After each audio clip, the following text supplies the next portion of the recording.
Hi, very good morning. I'm Dr. Janak Patel, MD, General Physician.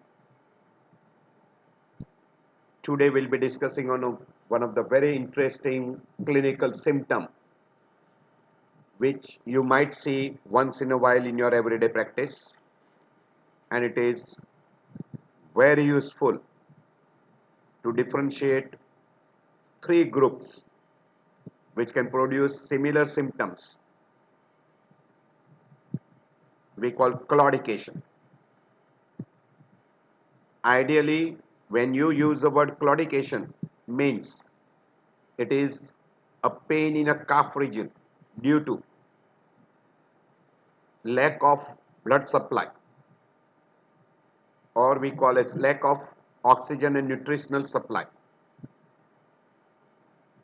Secondary due to arterial occlusion, and that pain is induced while walking and relieved by rest.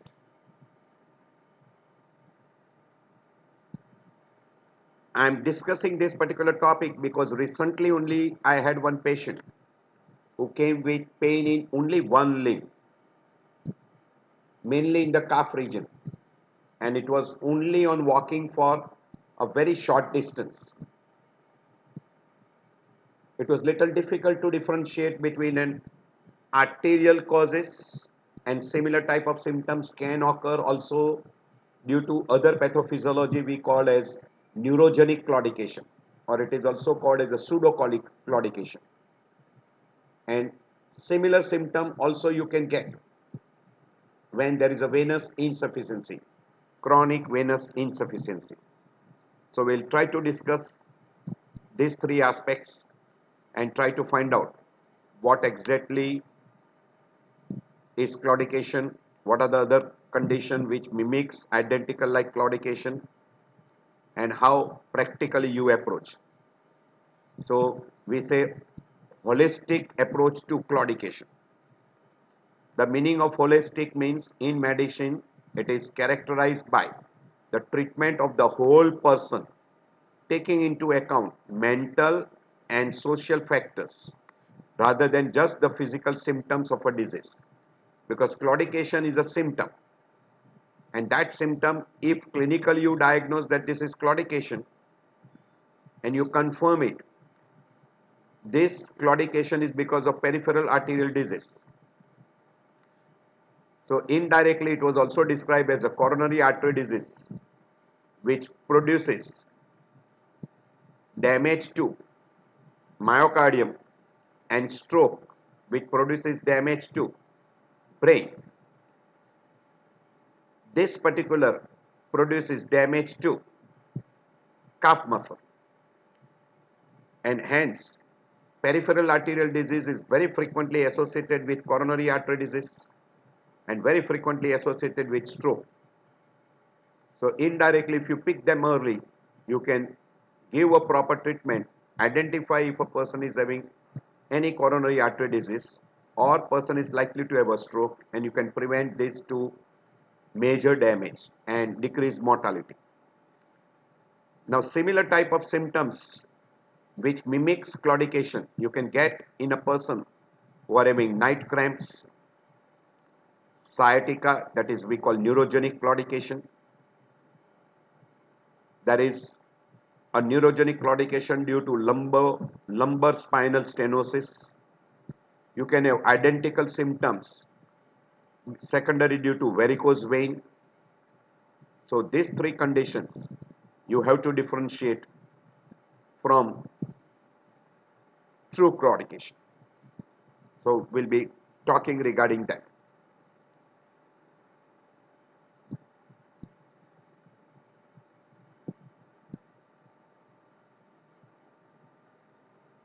So first I'm starting with one case, 62-year-old male smoker with type 2 diabetes present to a clinic with complaint of pain in both calf region on walking.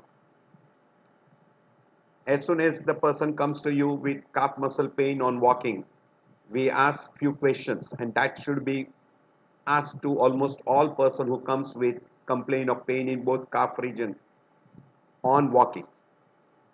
that is how far you can walk before the pain occurs, and this is called claudication distance.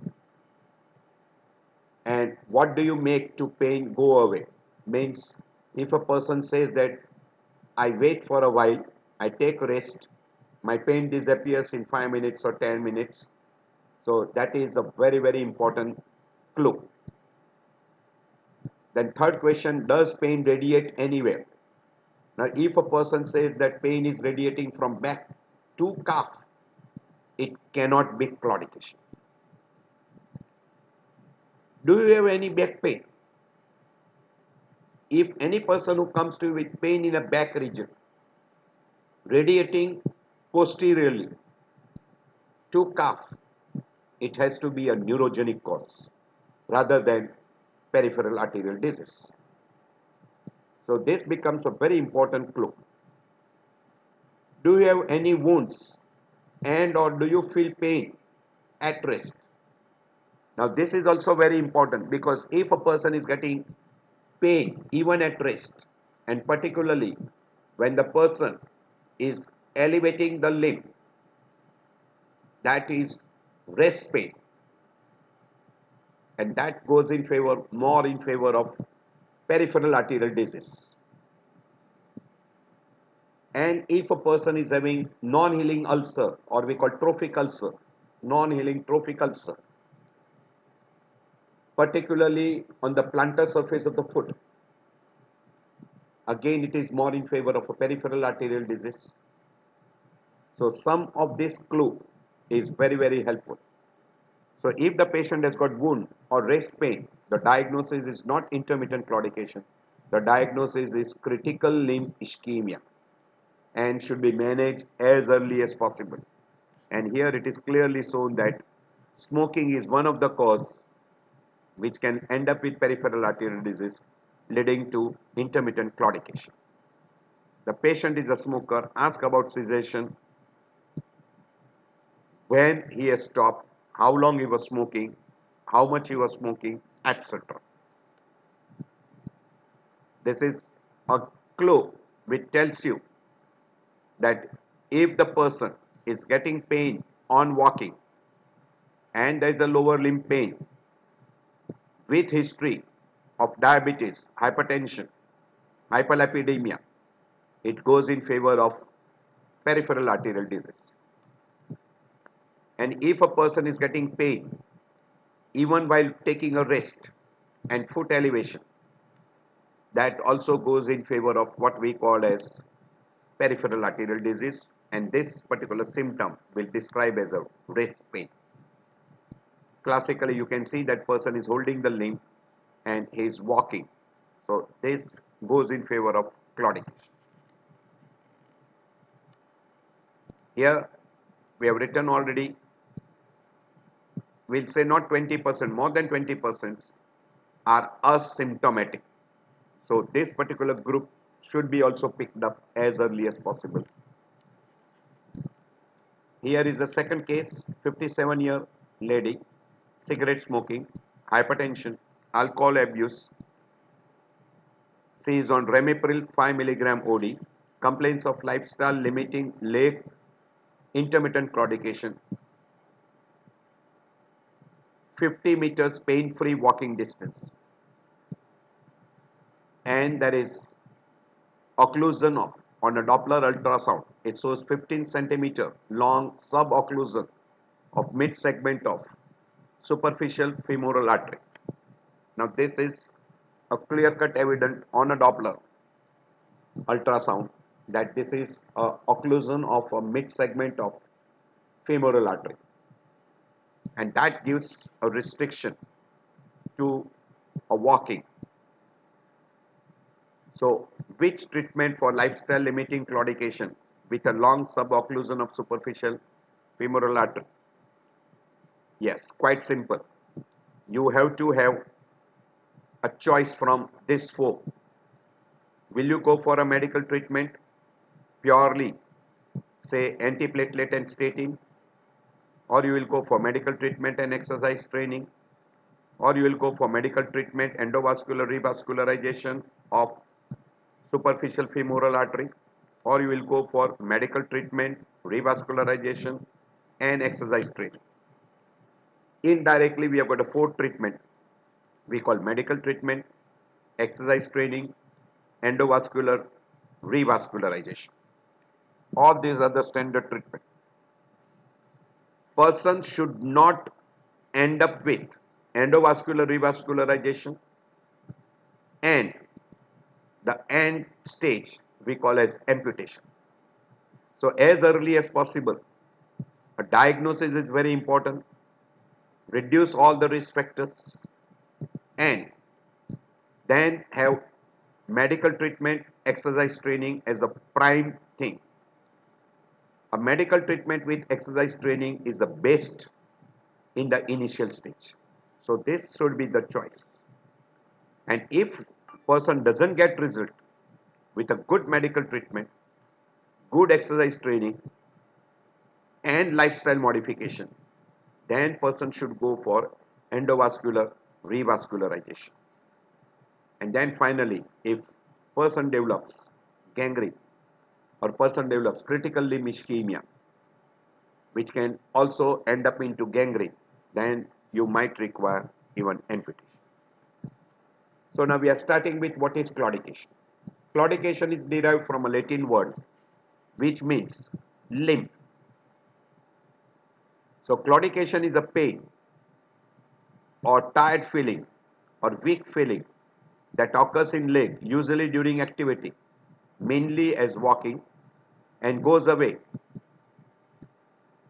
in short time once the person takes a little rest. There is a complete relief of symptom should occur within 5 to 10 minutes. It should not be necessary for the patient to sit to obtain relief. So classically, claudication is associated with arterial stenosis or occlusion.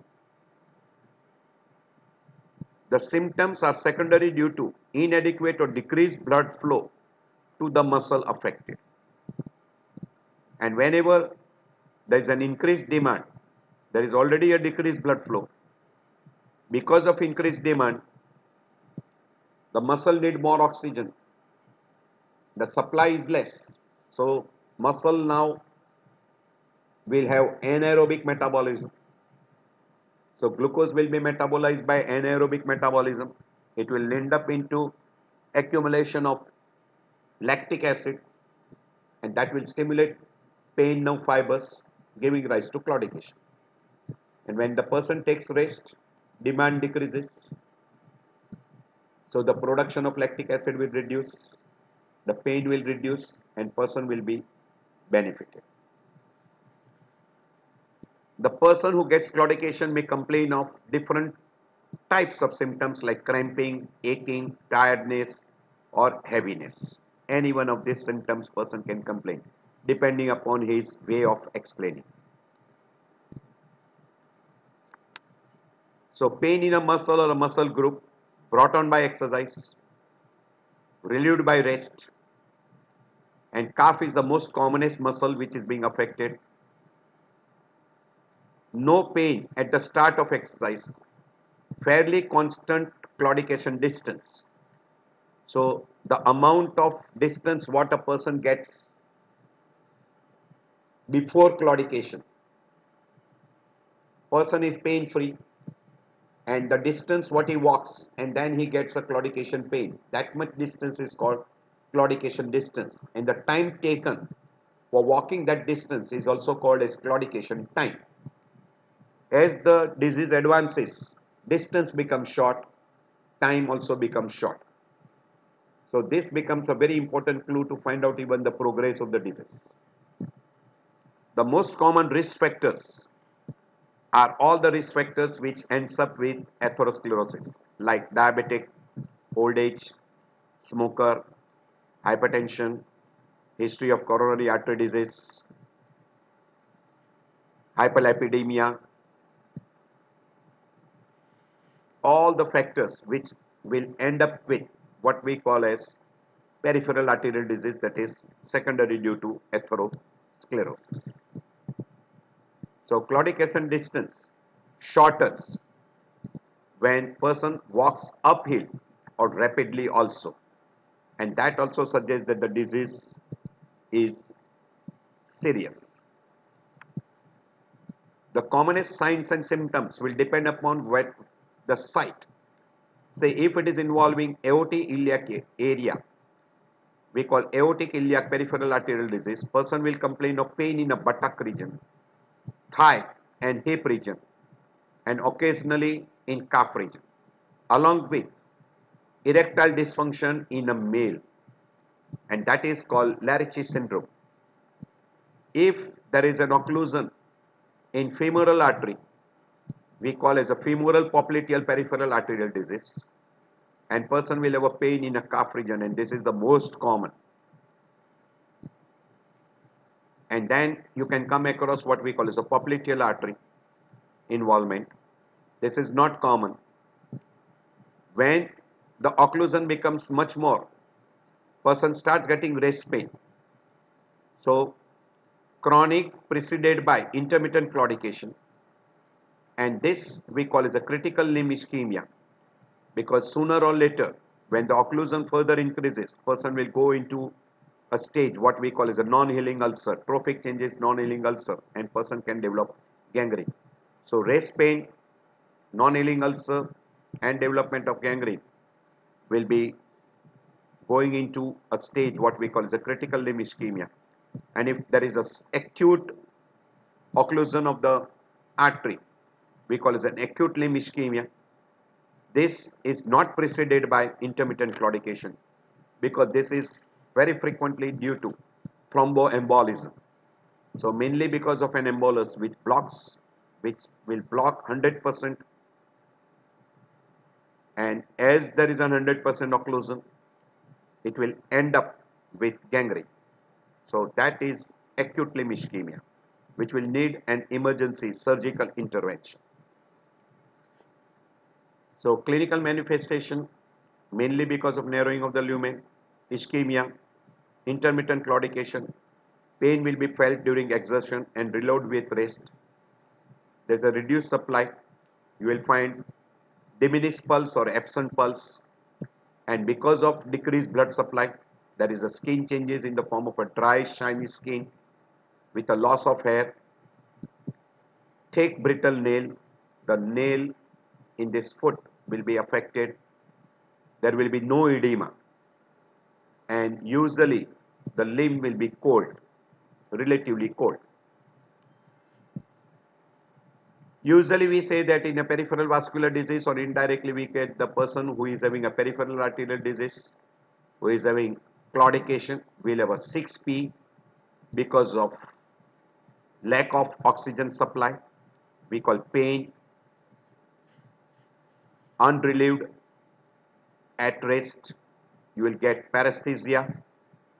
Pulse will be weak or absent. There will be pallor. The extremity will be cold, and even person can have weakness. When you get all these things, do suspect peripheral vascular disease. Also, you can have a painful, sharp, round ulcer, which we call as a trophic ulcer, which usually is a non-healing. So it takes time to heal. And when you elevate the limb, there is a pallor. And when you put the two limbs, there is a dependent rubor or redness. Redness below the affected artery. This is because of dilatation of some small arteries to allow more blood. This vessel lose their ability to constrict, and that we call as a dependent rubor. This is again in favor of, you can see the color difference between the two, and that is called dependent rubor, and that is in favor of what we call as peripheral arterial disease. And when the person gets a complete obstruction, you will start getting gangrenous changes. You can see this is the gangrenous changes. And when iliac artery is involved, you can have impotency, or we call as erectile dysfunction, and that we call as a Larichi syndrome.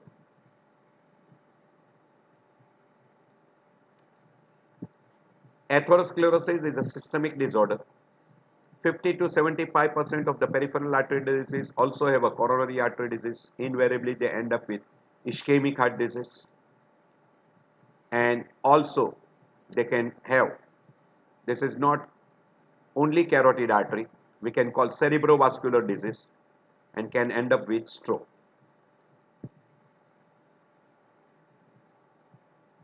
Now, peripheral vascular disease involving peripheral arteries, coronary artery, and cerebral blood vessels. So leg, arms, and other organs may be also involved. And we know the commonest causes: atherosclerosis can end up with thromboembolism, and when it ends up with thromboembolism, it can end up with an acute limb ischemia. And there are other conditions also which can have a thromboembolism. So you should also keep that thing in mind. You can have sometime thromboembolism ending with acute limb ischemia. There are other diseases we call it inflammatory condition which involves the peripheral artery, that is Buerger's disease. And there is one another condition we call as a Raynaud's phenomena, which can be secondary Raynaud's, secondary due to dyslipidemias, vibration injuries, etc. You should keep that thing in mind. The commonest risk factor we already discussed: diabetes, hypertension, old age, smoking, etc. Most common. Now, one of the close differential diagnoses in peripheral vascular disease is venous disease, and we call chronic venous insufficiency. And secondary to chronic venous insufficiency, person will develop what we call as a varicose vein. So we will be discussing difference between the two. Here, peripheral vascular insufficiency, secondary to vein, we call as a peripheral venous disorders, or we call chronic venous insufficiency, where the blood cannot be taken back to the heart. While in peripheral arterial disease, the blood cannot be pumped towards the leg, and so there is a decreased oxygen supply. Here the oxygen supply is good, but the blood cannot be taken back, and that leads to almost similar type of symptoms. So you have to differentiate night cramps, sciatica, lumbar spinal stenosis, varicose vein, etc. So there are three common conditions which you will have to differentiate: arterial disease, neurogenic condition, that is we call as a lumbar spinal stenosis, and chronic venous insufficiency. And that should be very, very important to differentiate between those three conditions.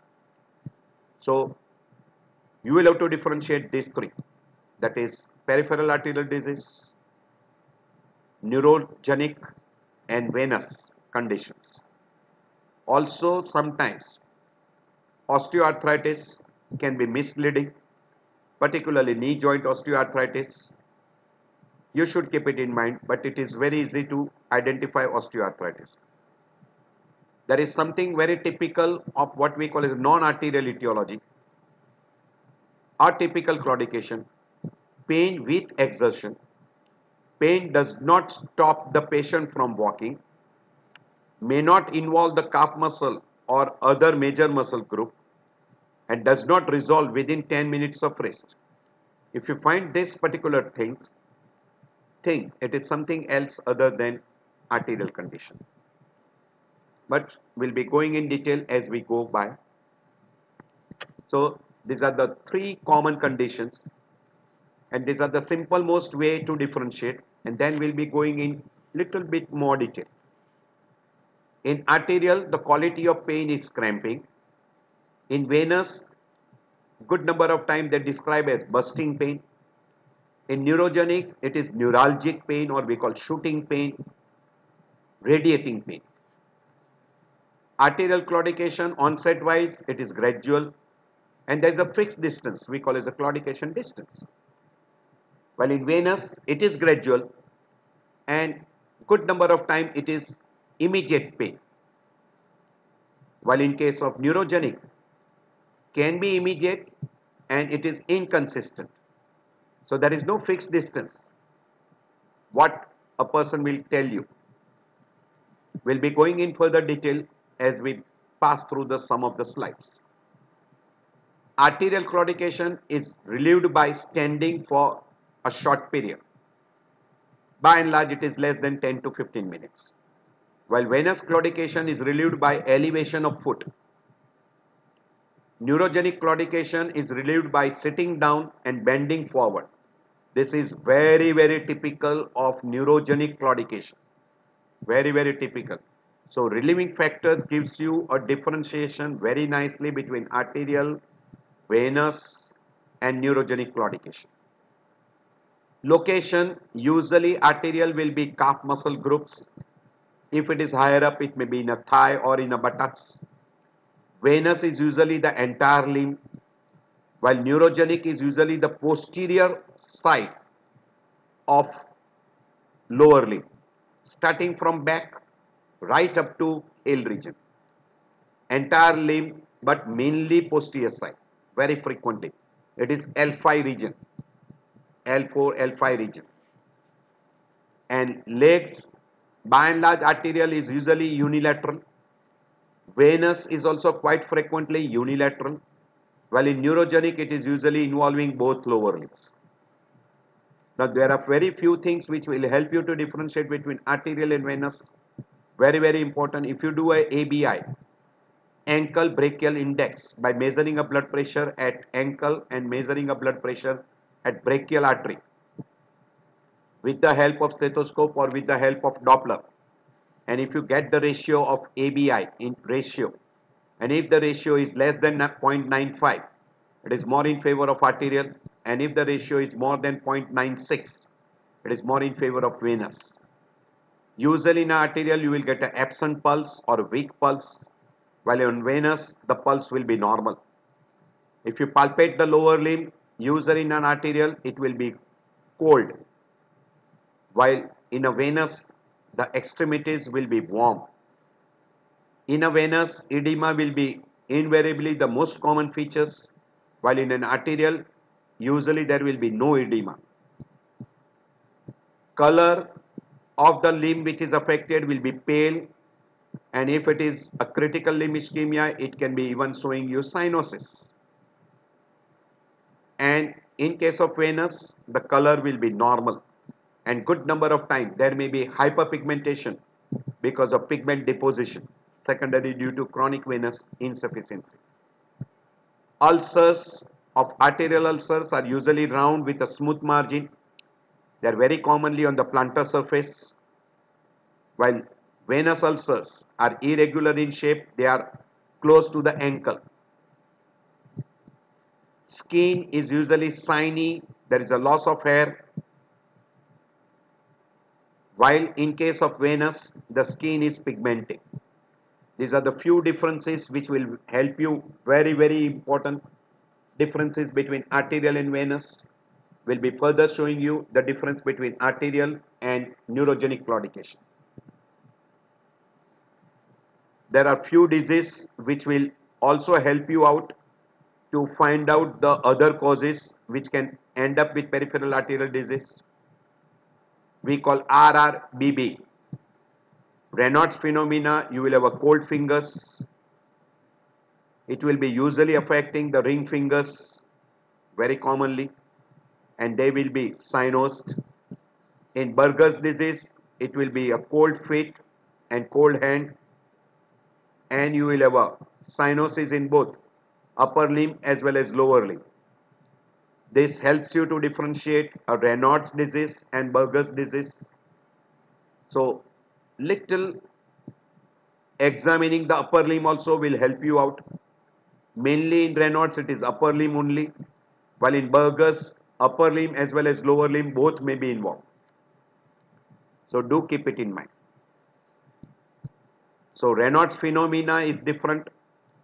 In Raynaud's phenomena you get vasospasm leading to pallor, followed by cyanosis, followed by rubor. So on exposure to cold, exaggerated sympathetic activity, vasospasm, pallor, dilation of venules, accumulation of deoxygenated blood, you will develop cyanosis. And then as the spasm goes away, you will have a rubor. There are some conditions which will give rise to primary Raynaud's. Particularly, it is heredofamilial, more common in woman, female, young female. There is an exaggerated response to cold, long-standing skin and subcutaneous tissue changes will be seen. You will have occasionally ulceration. It affects more in upper limb. So this is primary Raynaud's, while secondary Raynaud's will be very common in Burgers disease, SLE, scleroderma, etc. And in this particular condition, you will end up with ischemic ulcer, gangrene, and what we call as auto amputation. This is very, very important. So if a person comes to you with a severe cyanosis, ischemic ulcer, always think more in terms of a secondary Raynaud's, and secondary Raynaud's will affect both upper limb as well as lower limb. While primary Raynaud's will very frequently affect upper limb more common, and you can see even cyanosis at the tip of the nose, even in earlobe. Burgers disease, it is very commonly associated with cigarette smoking, more common in male between 20 to 40 years of age, and it commonly affects the lower limb more common as compared to upper limbs. And it can involve medium size as well as small size artery like tibial, radial, etc. We'll not go into detail regarding this particular slides. Now here there is a little difference between venous symptoms and arterial symptoms. So good things we already discussed before, but there is one good slide which I could collect from YouTube. So I'm putting this particular slide. So peripheral venous disease, if it is venous, it is warm leg, so the pulse is present. Edema is the most common feature. There is irregularly shaped shores, exhausting pulse. This particular is irregularly shaped. No sharp pain, usually it is a dull aching pain, and there is yellow or brown ankle because of pigmentation. While in case of an artery, it is absent pulse, loss of hair, cold extremity, round red shore because of blood pooling. There is a change in the toe and feet will appear pale or even sometimes blue, and there is a severe sharp calf pain, and particularly it is on walking, and person gets relief on rest, and there is a fixed distance when the pain starts, we call claudication distance. Now in a venous, when you elevate the limb, person gets benefit, while peripheral arterial disease, when the person hangs the limb will become reddish, we call as a arterial pooling, and that gives a clue that this is arterial, while in venous the congestion will be reduced when the foot is elevated, and even edema will also reduce. This is one clinical clue which can be utilized to differentiate between venous and arterial. You can see here on hanging, these are the two limbs. This is little pallor, then it will become reddish, or we will call rubor. Now this is a simple difference between neurogenic claudication and vascular claudication. In neurogenic claudication, there is a typical description of the pain.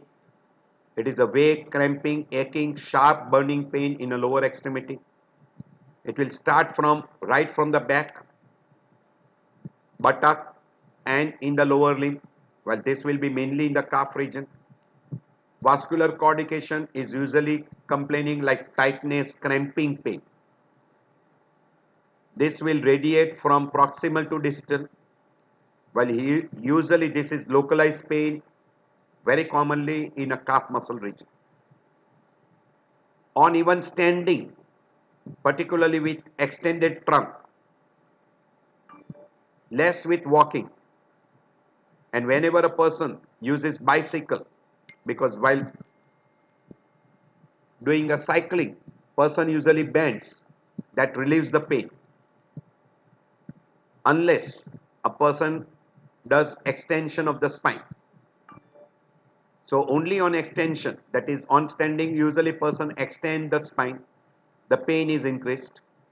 Here, with walking or bicycling, or we call bicycle test, the pain will be exaggerating, will increase the pain.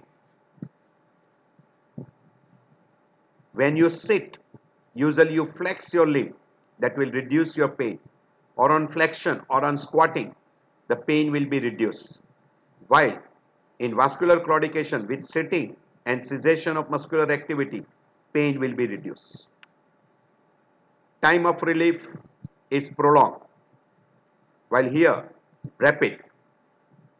Within 10 to 15 minutes, it will relieve. It will take a longer time. Walking up the hill, there will be more pain or less pain, while here, the pain will be increased. Walking down the hill, because pain with lumbar hyperextension, because when you are walking down the hill, the spine is extended, so pain will be aggravated. Here also the pain will be aggravated because you are doing exercise. In neurogenic, back pain is very common, while in a vascular, back pain is rare, or we call uncommon. There is a limitation of spinal movement in case of neurogenic claudication, because as soon as you start doing extension movement of the spine, the pain is aggravated. While here, there is no restriction to the spine movement.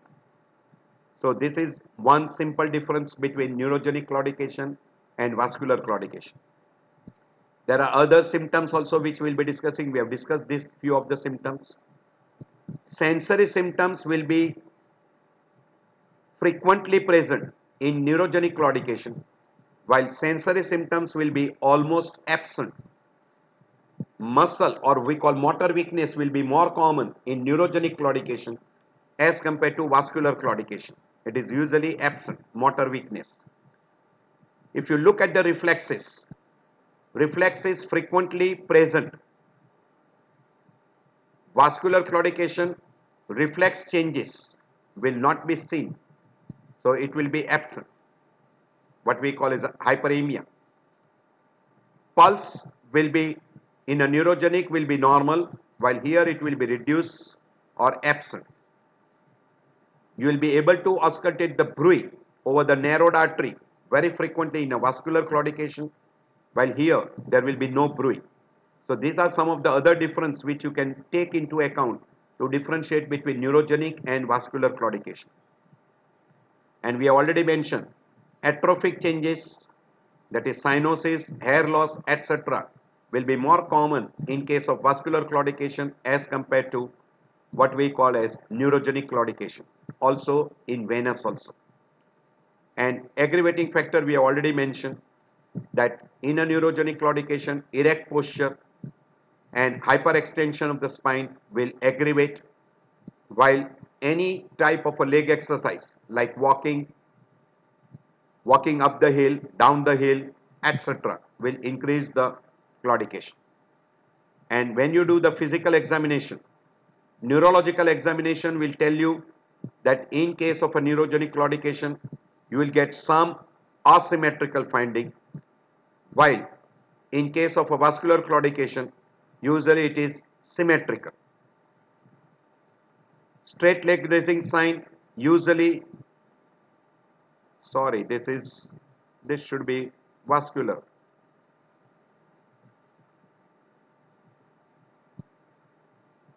SLR usually, oh sorry, SLR will be positive, femoral stretch usually negative, pulse present, symmetrical and diminished. This will be vascular. This will be vascular. There is some problem. Okay. Skin will be normal. In neurogenic, yes, skin will be hair loss.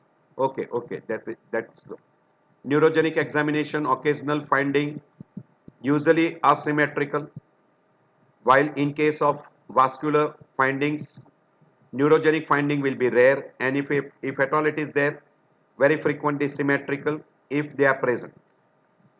SLR test usually negative, while here always it will be negative.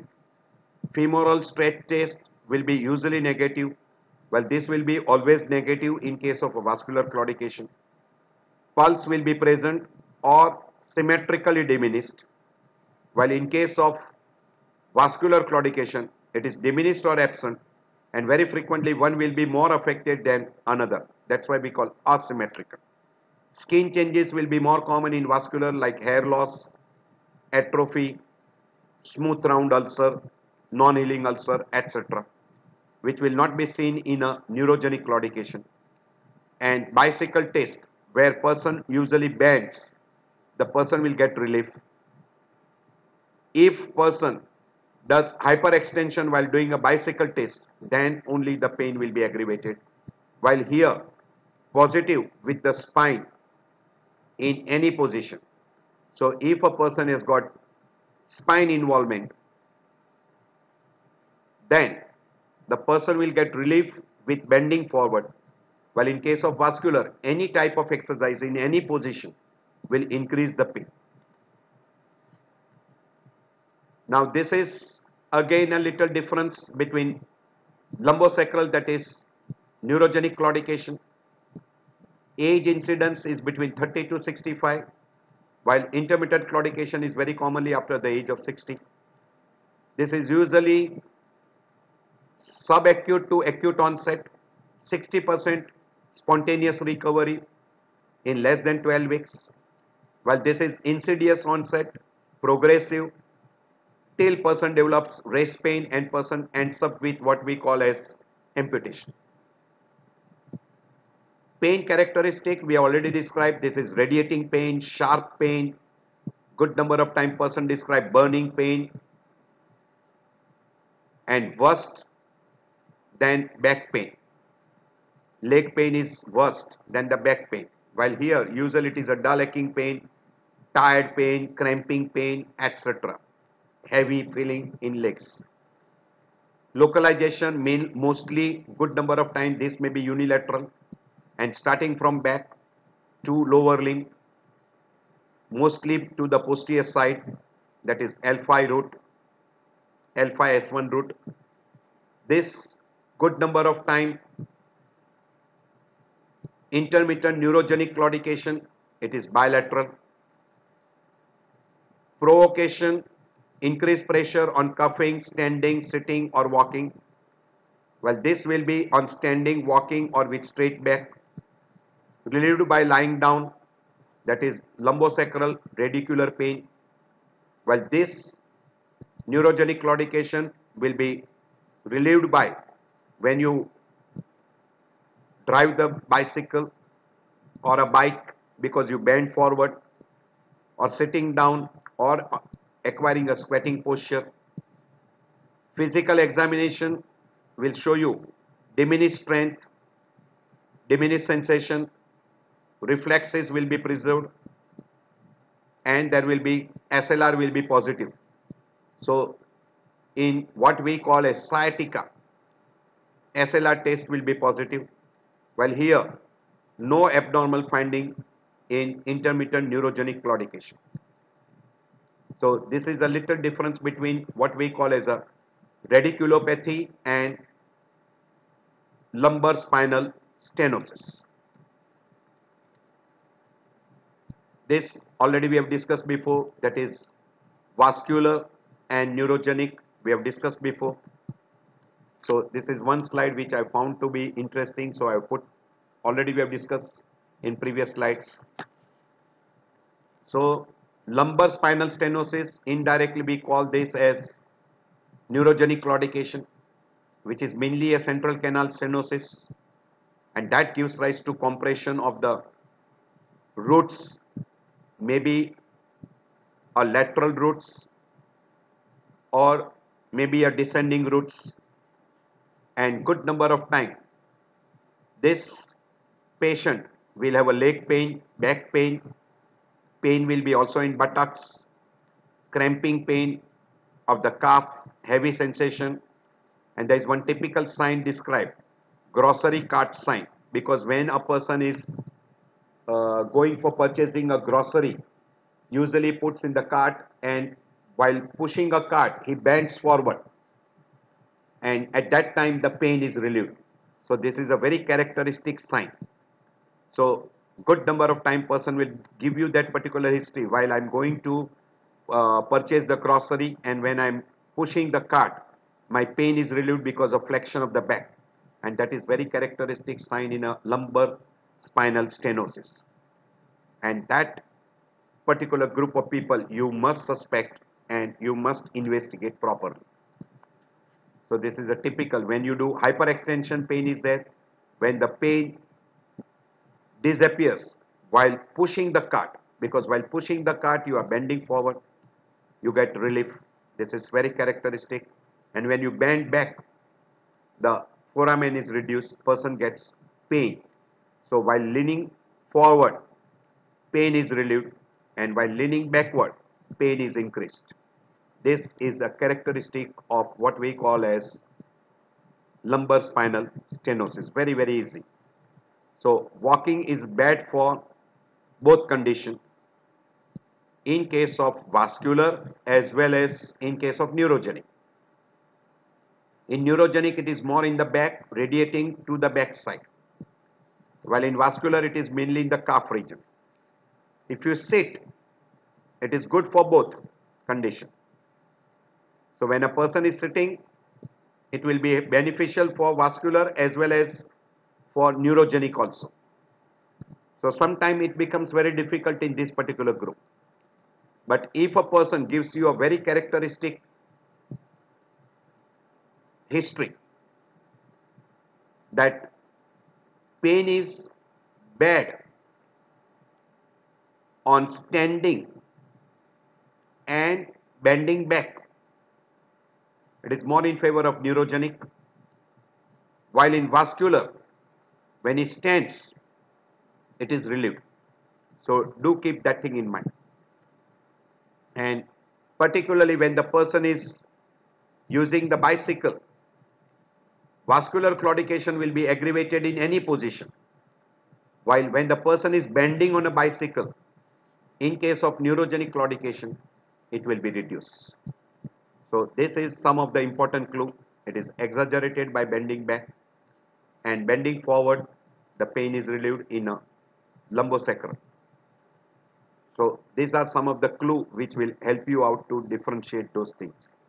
You have to differentiate another condition which can produce similar, that is disc, prolapse intervertebral disc. There is another we call pyriform syndrome. I'm not going into detail. That is, you will have to differentiate. We already shown you that slide. We have shown you this slide. This is the difference between, this is a sciatica, or we call it a radiculopathy, from lumbosacral stenosis. So you can go back again and find out the difference between the two. So these are all the different conditions. These are all the different pathophysiology which will produce back pain and pain in the lower limb. You will have to differentiate spondylosis, spondylolisthesis, spondylitis, and spondylosis. All these are, you will have to differentiate between all different. Here the facet is damaged. Here the spine is displaced forward. Here there is a change in the space and in a spondylosis there is a degenerative changes. These are all the different things which you can get, and in this there is a peculiar sign which is being described on an X-ray because there is a fracture of the lateral spinous process. So spondylosis, spondylolysis, spondylosis, spondylolytic, and spondylolisthesis. So keep all this thing in mind. This you will have to differentiate. This is mainly an orthopedic. I am not going into detail. So there is a natural history of peripheral arterial disease that by and large this peripheral arterial disease is associated with the risk of ischemic heart disease, stroke, and mortality is high. 40% of the patient with peripheral arterial disease will develop MI stroke, MI, acute MI or stroke within 5 years, and the mortality rate is quite high. Cardiovascular events are more common than circulation complication in leg for the patient with peripheral arterial disease. You must keep this thing in mind. These are how you approach in a person with a peripheral arterial disease.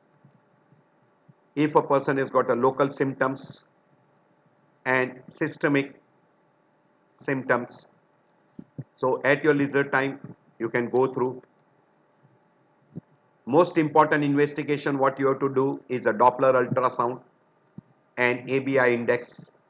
If ABI index becomes less than 0.95, it is in favor of peripheral arterial disease. If it is between 0.5 to 0.95, it is claudication. When it becomes less than 0.5, it becomes rest pain. And when it becomes less than 0.2, it is critical limb ischemia. And when it is less than 0.15, invariably they end up with gangrene and amputation. So ABI index is very, very important. Doppler ultrasound is another very, very useful non-invasive technique. These are the two non-invasive which can be very, very helpful. You can go for CT angio and try to find out the severity of the damage, the extent of damage, collaterals, etc. You can identify by doing CT angio. So ABI index becomes very, very helpful. Even a simple auscultation for a bruit becomes a very useful tool. Doppler becomes a very useful to find out the site of obstruction. But if you want to find out the length of obstruction, you will have to go for CT angio. And collaterals you can identify in CT angio. So diagnosis is very easily made by symptoms, medical history, physical examination by looking at the pulse, bruit, non-healing ulcer, presence of non-healing ulcers, and then you can go for a blood test like hyperlipidemia, diabetes, ABI index, and then you can go for a Doppler ultrasound, and then you can go for a CT angiography or MRI angio, or you can go for catheter angiography depending upon what is necessary. As far as management is concerned, you try to relieve the symptoms, re-establish the blood flow to reduce the risk of critical limb ischemia and acute limb ischemia and amputation, and stop the progress of atherosclerosis and reduce the chance of MI and strokes. For this particular purpose, you have to reduce the progress of atherosclerosis, which can be done by lifestyle modification like stop smoking, healthy food, regular exercise, supervised exercise programming, medications like rigid control of diabetes, rigid control of hypertension, control of hyperlipidemia, high statin therapy, have a regular exercise program under supervision, and look for coronary artery disease, look for carotid artery involvement, and also try to find out how much severe is the involvement of the peripheral artery. So smoking cessation, regular exercise and diet control, that is we put into lifestyle modification. As far as medication is concerned, one, antiplatelet to prevent thrombus formation, statin to reduce the amount of atherosclerosis and reduce the risk factors like hypertension, diabetes, etc. And for increasing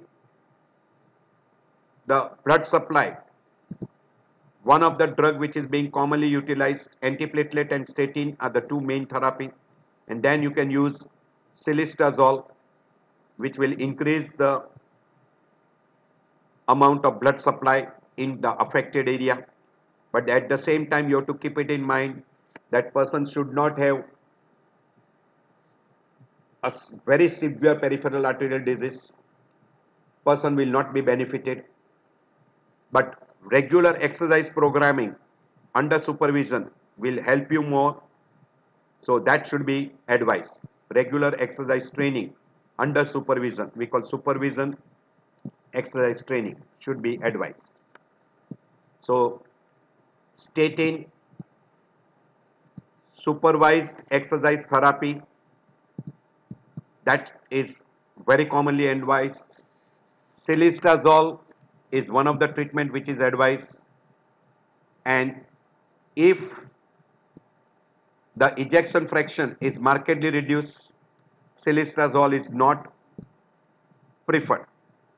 So you should get your echo done before prescribing a silistazole. So if ejection fraction is reduced less than 35, silistazole should not be used. In life-limiting claudication, mainly you can go for endovascular option also, depending upon the severity. So in a pharmacological treatment, antiplatelet, you can combine aspirin with clopidogrel also. And for control of lipids, statins should be utilized. And in presence of hepatotoxicity, you should keep it in mind, in a presence of liver damage, statin should be used with caution. And no grapefruits.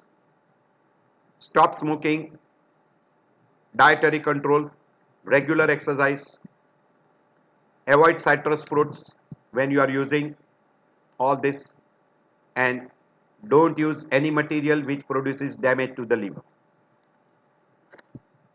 Surgery is usually required when the person starts developing critical ischemia, but first you should go for lifestyle modification, medication and regular exercise. These three is a must, and then you can decide regarding surgical intervention. ABC we call is a angioplasty, which is balloon or stenting. B for bypass, that is grafting, and C for end arterectomy. You can go for any one of these depending upon the site, severity, etc. So this is what is called stenting, this is end arterectomy, and this is a bypass grafting. Depending upon the severity, the length of arterial involvement, etc., you can decide. There is something called as a prevention, we call safety. They are called 8C. This was a nice slide which I got from YouTube. So safety first. So they say 8C. 1. Careful with hot objects because it can produce burns. Caution with foot trauma. So you should avoid getting trauma to the foot. So that is called as a foot care. Avoid any constriction. So tight clothings and long time. You should not sit with cross legs. This should be avoided. Cross legs should be avoided. Constrictive clothing should be avoided. Caffeine should be avoided. So you should avoid taking caffeine containing materials. And cold temperature. Avoid exposure to cold temperatures. So this should be avoided. So smoking should be avoided. Contact with the hot objects. Caffeine containing material. exposure to the extreme cold, all this should be avoided. Clear? And you should wear proper shoes. Skin should be assessed every day.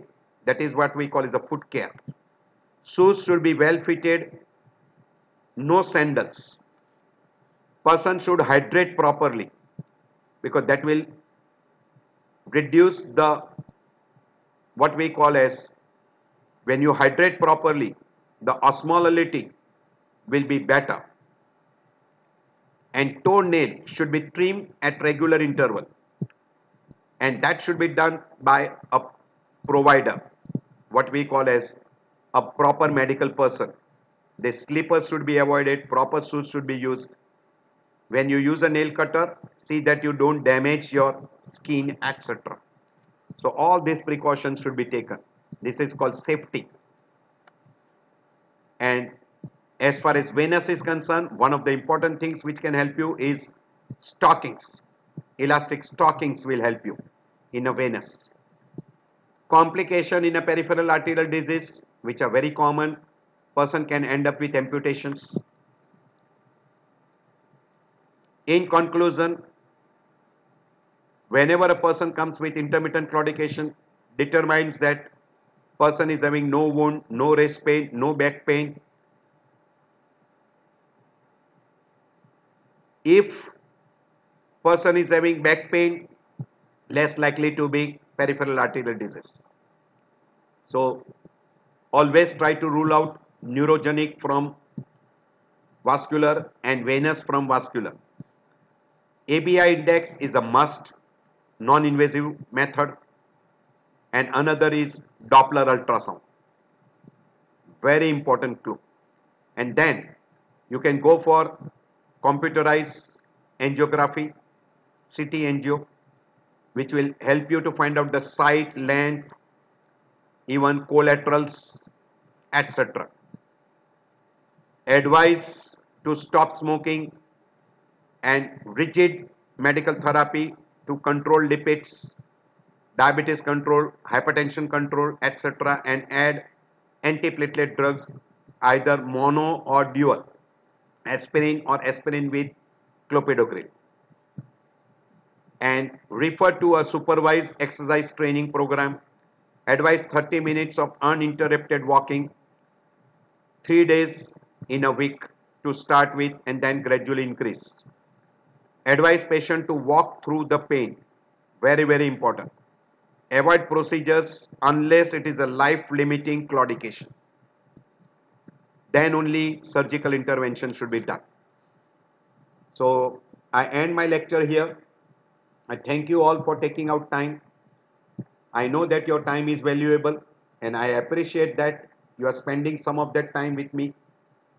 I hope this lecture will be helpful to you, because good number of time you will come across neurogenic more common than arterial, but you should be able to differentiate between neurogenic claudication and arterial claudication. Neurogenic is called pseudo claudication, so you should be able to differentiate a true claudication from a pseudo claudication, and also you should be able to differentiate from arterial from venous, because in all the three the treatment is different, and this is a very useful in your everyday practice. I hope this will be useful to you, and if you like this video, please share with your friends and push the like button and subscribe my YouTube channel. So I end my lecture here.